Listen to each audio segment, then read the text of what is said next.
அனைவருக்கும் வணக்கம். நான் காயத்ரி கிருஷ்ணன்.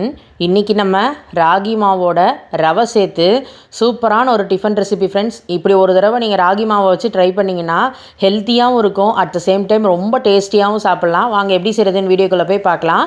இந்த ரெசிபி பண்ணுறதுக்கு பார்த்திங்கன்னா 1 கப் அளவுக்கு ராகி மாவு எடுத்துக்கோங்க, 1 கப் அளவுக்கு ரவை, அதே சைஸ் கப்பில் 1 கப் அளவுக்கு தயிர், மூணுமே பார்த்திங்கன்னா ஒரே மெஷர்மெண்ட்டில் எடுத்துக்கணும். இப்போ எல்லாத்தையும் ஒவ்வொன்றா நம்ம ஒரு மிக்சிங் பவுலில் ஆட் பண்ணிடலாம். ஃபஸ்ட்டு 1 கப் அளவுக்கு ராகி மாவு அதை சேர்த்துருவோம். கூடவே நம்ம எடுத்து வச்ச 1 கப் ரவை, எந்த ரவைனாலும் யூஸ் பண்ணிக்கலாம். நான் இன்றைக்கி வறுத்த ரவை 1 கப் சேர்த்துருக்கேன். 1 கப் அளவுக்கு தயிரையும் ஆட் பண்ணிக்கோங்க. இப்போ இது எல்லாத்தையும் சேர்த்து ஃபஸ்ட்டு ஒரு ஸ்பூன் வச்சு மிக்ஸ் பண்ணி விட்டுக்கோங்க. ஏன்னா அந்த ரவை ராகி மாவு எல்லாமே தயிரோடு முதல்ல சேர்ந்து இந்த மாதிரி கலந்து வரட்டும். அதுக்கப்புறமா நம்ம தண்ணியும் சேர்த்துக்க போகிறோம். தண்ணியை ரொம்ப ஆட் பண்ணிடக்கூடாது, கொஞ்சம் கொஞ்சமாக சேர்த்து தான் மாவை நம்ம கெட்டியாக தான் கலக்கணும். இப்போ ஒரு 2 டேபிள் ஸ்பூன் அளவுக்கு மட்டும்தான் நான் தண்ணி விட்டுருக்கேன். கையை வச்சு எந்த விதமான கட்டி தட்டிகளும் இல்லாமல் கலந்துக்கோங்க. கூடவே இன்னொரு ஸ்பூன் மட்டும் நான் தண்ணி விட்டுருக்கேன். மொத்தமாக ஒரு 3 டேபிள் ஸ்பூன் தண்ணி தான் எங்களுக்கு தேவைப்பட்டுது. பாருங்கள், மாவு எடுத்து காட்டுறேன். இந்த அளவுக்கு நல்ல கெட்டியான கன்சிஸ்டன்சியில் இருக்கணும். இப்படி ரெடி பண்ணிவிட்டு மூடி வச்சுருங்க.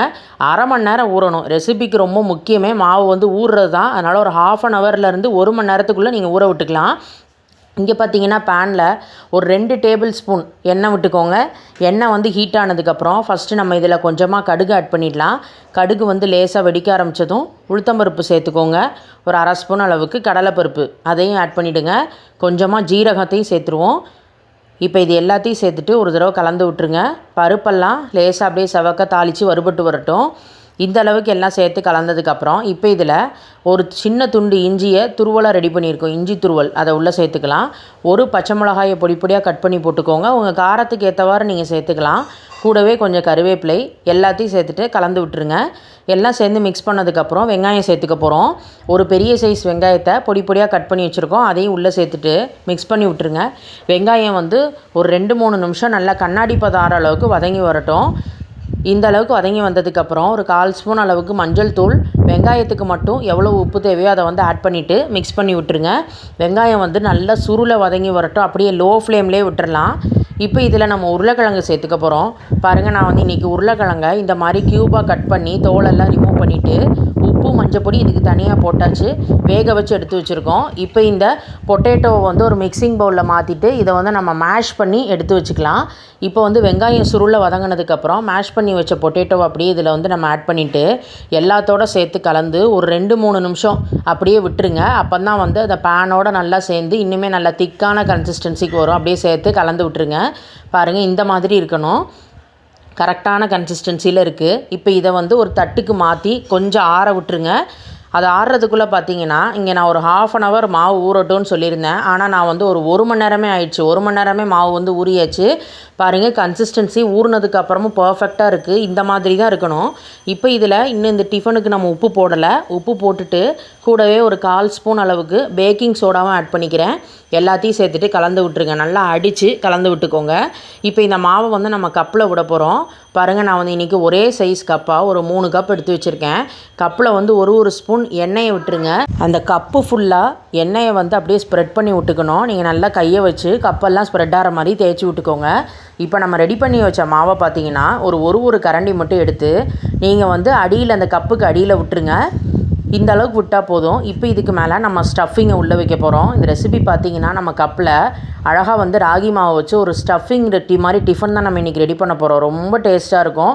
நம்ம ரெடி பண்ணி வச்ச அந்த ஸ்டஃபிங்லேருந்து ஒரு ஸ்பூன் எடுத்து எல்லா கப்புக்குள்ளேயும் இதே மாதிரி வச்சுருங்க. வச்சுட்டு மறுபடியும் ஒரு அரை கரண்டி மாவு எடுத்து மேலே நம்ம அப்படியே விட்டுறணும். இந்த மாதிரி எல்லாத்தையும் விட்டுட்டு கப்பை நல்லா டேப் பண்ணி விட்டுருங்க. இப்போ பார்த்தீங்கன்னா ஸ்டீமர் பிளேட்டில் இந்த 3 கப்பு நம்ம செட் பண்ணதையும் அப்படியே வச்சுட்டு மூடி வைக்க போகிறோம். மிதமான சூட்லேயே ஒரு 10 நிமிஷமாவது ரெடி ஆகணும். ஏன்னா ராகி மாவு வச்சு பண்ணனால ஒரு 10 மினிட்ஸாவது ரெடி ஆகணும். மூடி வச்சுருங்க. 10 மினிட்ஸ்க்கு அப்புறம் நம்ம பார்க்கலாம் எப்படி ரெடி ஆகிருக்குன்னு சொல்லிட்டு பார்ப்போம். இப்போ கரெக்டாக ஒரு 10 மினிட்ஸ் ஆயாச்சு. ஓப்பன் பண்ணி பார்க்கலாம். எந்த அளவுக்கு நல்ல கலர்லாம் சேஞ்ச் ஆகி பாருங்கள், ரொம்பவே அருமையாக ரெடியாகி வந்திருக்கு. இப்போ இதை நம்ம உடனே எடுக்க முடியாது. இந்த இந்த 3 கப்பையும் நம்ம எடுத்து வெளியே வச்சிடணும். கம்ப்ளீட்டாக ஆறணும். ஆறுனதுக்கப்புறம் தான் நம்மளால் இதை எடுக்க முடியும். அதனால் அப்படியே எடுத்து வெளியே வச்சிடலாம். வெளியே வச்சதுக்கப்புறமே நான் ப்ரெஸ் பண்ணி காட்டுறேன் பாருங்கள், எந்த அளவுக்கு சாஃப்டாக நம்மளோட ரெசிபி வந்திருக்கு அப்படின்னு. இப்போ ஆறுனதுக்கப்புறம் ஒரு ஸ்பூனை வச்சு நீங்கள் ஓரங்கள் எல்லாத்தையும் எடுத்துருங்க. எடுத்துட்டு ஒரு பிளேட்டில் நீங்கள் திருப்பி போட்டிங்கன்னா அவ்வளோ அருமையாக ரெடி ஆகிடும். நான் ப்ரெஸ் பண்ணி காட்டும் போதே உங்களுக்கு தெரியுது பாருங்கள் எவ்வளோ சாஃப்டாக இருக்குது அப்படின்னு. சாதாரணமாக நம்ம ராகி மாவில் டிஃபன் பண்ணும்போது கொஞ்சம் டேஸ்ட் இல்லாத மாதிரி இருக்கும். இந்த மாதிரி நல்லா பொட்டேட்டோலாம் வச்சு நம்ம ஸ்டஃபிங்கோடு பண்ணும்போது ரொம்ப டேஸ்ட்டாக இருக்கும். விரத நாட்களுக்கெல்லாம் நீங்கள் ஆனியன் கார்லிக் இல்லாமல் இதே ரெசிபியை ட்ரை பண்ணி பார்க்கலாம். ரொம்ப ரொம்ப அருமை. ஒரு கத்தியை வச்சு கட் பண்ணி காட்டுறேன் பாருங்கள். நல்லா ஷேப்பாக வரணும் தான் நான் கத்தியை வச்சு காட்டுறேன். நீங்கள் கையை வச்சு லேசாக விண்டாலே அருமையாக வந்துடும். கண்டிப்பாக எல்லாருமே ட்ரை பண்ணி பாருங்கள். மறக்காமல் ஃபீட்பேக்கை கமெண்ட் பாக்ஸில் ஷேர் பண்ணுங்கள். ப்ளீஸ் ஃப்ரெண்ட்ஸ், மணக்கோலம் குக்கிங் சேனலை சப்ஸ்கிரைப் பண்ணிவிட்டு எங்களுக்கு சப்போர்ட் பண்ணுங்கள். தேங்க்யூ.